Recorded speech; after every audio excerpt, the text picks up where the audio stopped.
aquela coisa ali. Mas alguns, sempre estando ali, também poderiam rechaçar esse tipo de coisa. Que é o que você traz muitas vezes internamente. É isso que me surgiu aqui, até você falou já um gancho. Essa questão da linearidade que vocês estão falando, ou não linearidade. Sim. A consciência está aqui, vamos dizer, uma constante, questão do eu superior que vocês comentaram. Tá. Esse evento de Roma Antiga, para quem está aqui numa vida material pisando o pé no chão, pô, já aconteceu, não tem o que fazer. É um dado histórico que reflete ao longo das épocas aqui no momento atual. Sim. Mas pelo que vocês estão falando, haveria a possibilidade, então, dessa questão ser modificada lá por um lapso de consciência, de repente, que nesse tempo que vai sendo linear ou não, possa ter influência lá no passado? Então, e sabe o que eu refleti? Eu vou passar a bola para vocês. Geraria uma nova linha temporal. Eu vou levantar uma bolinha aqui, e é legal a gente falar até nessa questão. Quando a gente fala de reencarnação, a gente fala de karma. Porque aí o cara fica lá no outro lugar, galera, olha, tá bacana o papo hoje aqui, hein? As pessoas refletindo o seguinte, então você saiu daqui, você vai lá para um lugar e fala, você fez aquilo, você matou fulano, você não sei o que lá.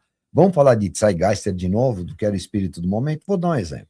Eu sou criado como um templário, ou eu sou criado como um cristão e vou para as cruzadas. Eu levo o que na cruzada? Eu levo uma espada. Eu faço o que com essa espada? Eu tô imbuído de alguma coisa de que se o cara for tirar minha vida, eu vou fazer o quê? Eu vou tirar a vida dele. E eu tirando a vida dele, isso é karma lá na época? Isso gera karma? Aí depois eu chego lá na 5D, na 4D, e os caras, Marcos, é o seguinte, cara, aí você cortou a cabeça dos caras, e os caras também cortaram a tua cabeça, aí ficou aquela matança, tal, não sei o quê. Isso é karma? Sendo que você nasce dentro de um contexto daquele pior, defendendo uma religiosidade ou defendendo uma religião? Mas será que todos esses contextos passados, eles não fazem parte de um adormecimento pós-queda, pós-reset na Atlântida? Então, desde da queda na Atlântida, a humanidade caiu num sono profundo, né? E agora, nesse momento presente, que ela está começando a despertar desse sono profundo, né? Talvez o domínio sempre esteja aí, né? Naquela questão da energia, provocar esse tipo de energia, onde o que quer que seja, ou o que quer que sejam, se aproveitem dessa energia. Mudar a frequência do planeta mudar todo. a frequência do planeta. Sim, Agora arrepiou. Então, sim. assim, então, verdade, uma coisa talvez. que, assim, por exemplo, vamos pegar a gente, sei lá, 2000 anos atrás. A gente encarnava sabendo que ainda ia ter muito chão pela frente, né? Porque provavelmente isso só aconteceria depois de 2012. Isso. Isso. Mas mesmo assim tinha toda uma senda, né? Teve eu acho legal citar um negócio aqui. E entra na questão do calendário maia.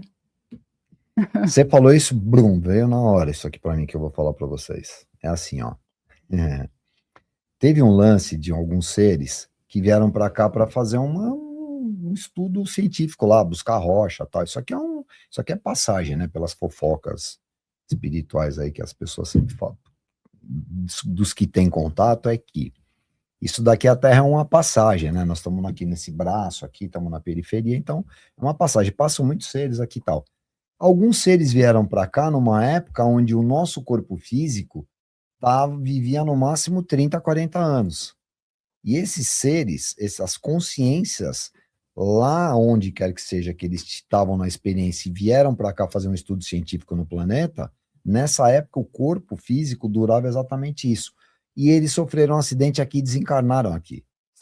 Eram 4 seres vindo de um outro lugar, consciências. E começaram a vestir esse corpo físico, porque eles começaram a encarnar aqui também.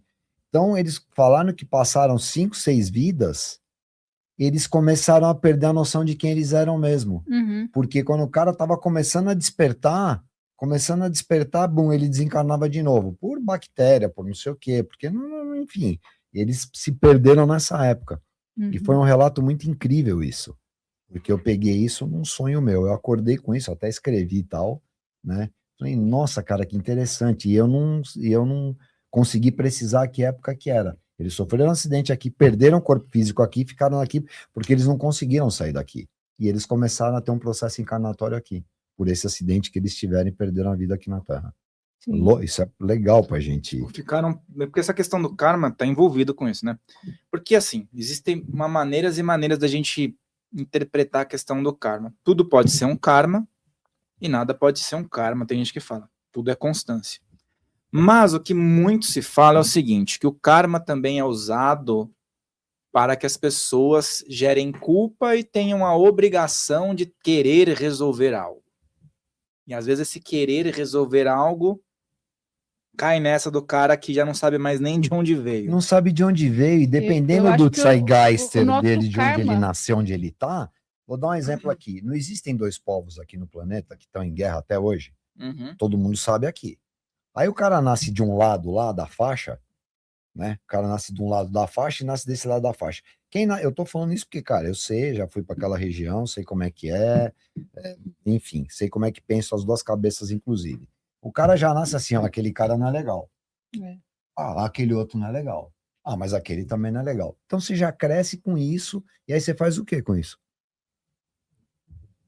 Que é sobre isso que nós estamos falando. Você continua, então assim, aí você perdeu a vida lá atrás, você vai para um determinado lugar, que é o não vida física, vamos chamar assim, né? A sua não volta a encarnar, você tá ali e fala, olha, você foi lá, aí você matou um amigão, pô, Jesus não pregou, inclusive ali naquela região, que era todo mundo irmão, cara. Não mata um outro, não faz pro outro que você não quer para você. Mas aí você vai, entra numa família, a família é de um jeito, torce para uma religião, outra torce para outra, aí tem que eliminar a outra.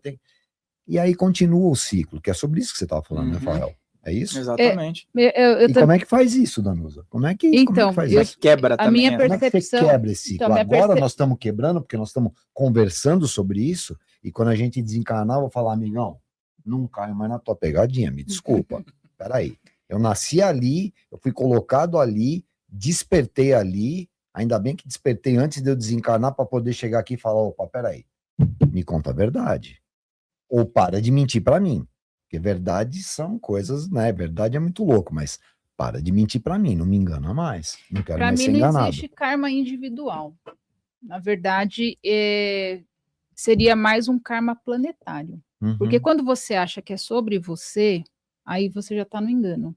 Na verdade, por que a gente volta? Minha opinião. Porque existe uma questão a ser resolvida no planeta.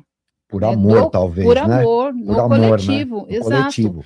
Porque houve uma queda Concordo com você. Uma queda de consciência a nível planetário. E para você subir a frequência do planeta, a consciência planetária, você precisa de um número mínimo de pessoas, né? Que entra naquela questão lá do 100º macaco, né? Ou dos 144 mil, que vão elevar a frequência de consciência do planeta inteiro. Uma massa crítica, digamos assim. Uma massa crítica, exatamente.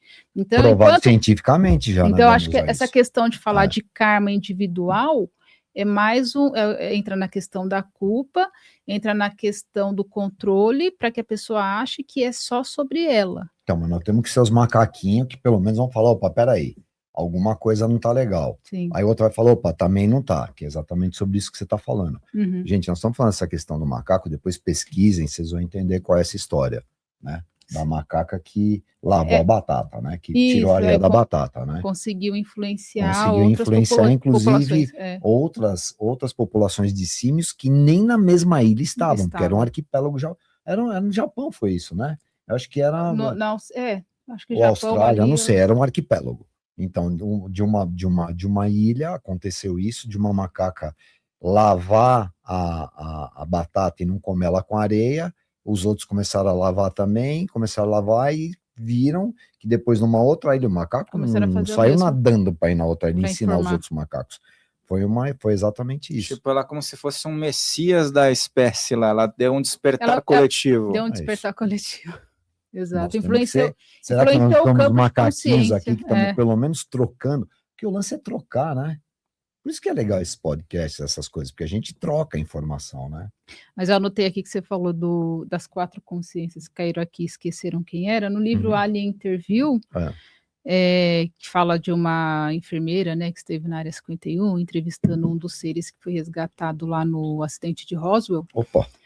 E eu vou te mandar, eu tenho ele. Tá. E lá na entrevista com a extraterrestre, ela fala que há cerca de 6 mil anos atrás teve um conflito aqui, né? Então ela é um Grey, né? E aí os Greys que estavam envolvidos nesse contexto, eles se acidentaram aqui no planeta Terra e não conseguiram voltar para corpos de Greys. Esse local que eu estava era uma tipo de uma apresentação, era um grande salão onde eles estavam falando de vários assuntos. E esse era um assunto que tinha sido exposto lá, inclusive. E eles não conseguiam... esses seres estavam dando depoimento nesse local. E eram Greys? Ou não? Não, eles não eram Greys, não.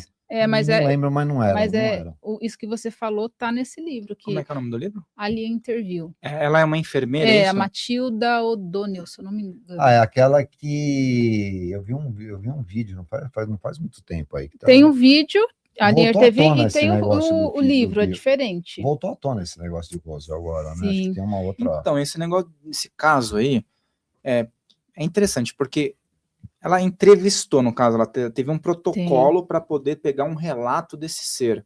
Essa enfermeira? Sim. Não, essa enfermeira foi contratada lá pelos oficiais americanos. Para cuidar de um dos seres lá. Para entrar em contato com o ser. Porque foi a única pessoa que a entidade conseguiu conversar, assim. Aceitou conversar com ela. Outras pessoas não conseguiram. Ela conseguiu decodificar porque eles falavam por telepatia. Talvez por essa essência dela. Ela era empata, então. Ela era, Sim, eu acho que os outros não conseguiam ela captar tinha a anteninha isso. dela, mas bem... Então foi a que melhor conseguiu alinhar ali a comunicação. Então ela foi recrutada e aí ela entregou, teoricamente, ela teria entregado um calhamaço com todas as entrevistas para um jornalista do fenômeno ufológico lá nos Estados Unidos e ele publicou. Né? Só que esse nome Matilda O'Donnell foi um nome fictício que ele deu para ela, porque na verdade o nome dela era outro, mas ela pediu para preservar a identidade dela. Mas é muito interessante o conteúdo do livro, né? E fala inclusive disso, de que teriam muitos Greys aqui, se eu não me engano, 6 mil Greys, não sei, era um número alto de Greys que se acidentaram aqui, que até hoje estão encarnando como humanos, e eles não podem fazer nada, porque eles que precisam se lembrar. Só que aqui no planeta Terra, inclusive esse livro fala disso, ele tem um campo que interfere, né, nas nossas consciências, que não deixa que a gente tenha plena consciência do que acontece, ou que a gente se lembre, né, quem realmente somos, e por conta disso que esses Greys, quando perderam os corpos físicos, entraram no ciclo de reencarnação da Terra e não conseguem se lembrar quem são. Mas talvez seja esse o jogo. Eles desencarnaram aqui. No ato da desencarnação lá, a alma, vamos dizer, não consegue retornar para o local que seja. Ou para a nave-mãe. Para a nave-mãe. Porque, cara, entra no ventre de uma mulher, na hora da concepção, nasceu como humano. Isso é curioso. Sim. Porque, assim, vamos falar a verdade. A gente está falando de coisas muito amplas aqui, né? Quem está assistindo pode falar, ó. Nossa, maluco, que viagem. Maluco pra caramba. Que viagem. Mas se a gente for... Mas tem embasamento. Tudo que nós estamos falando aqui, quem quiser, é só pesquisar também. Pesquisa que vai achar. Pesquisa que vai achar. Né? Hoje tem subsídio para isso, né? Primeiro, mas não tem essa terra. Pô, pesquisa. É só pesquisar.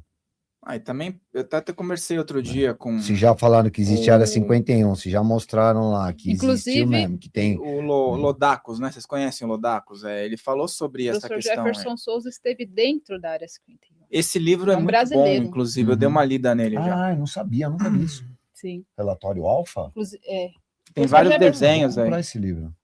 Não, o professor Jefferson Souza, ele chegou a publicar livro lá nos Estados Unidos, né? Foi preso porque ele começou a denunciar o que ele tinha visto nos projetos secretos. O neurocirurgião lá de Varginha agora, que saiu um monte de vídeo desse cara agora, ele não veio a público falar que ele viu o serzinho? Acabou, pronto. Então, agora as pessoas quando chegam perto de acharem que vão perder o corpo físico, vão falar de desencarne, resolvem falar, né? Se abriu bem nos aviários, hein? O que será, hein? Nos brothers. Tem um penteado parecido, né? O nariz parecido? Sou meio um ararinho. Foi uma descoberta que não faz muito tempo, não.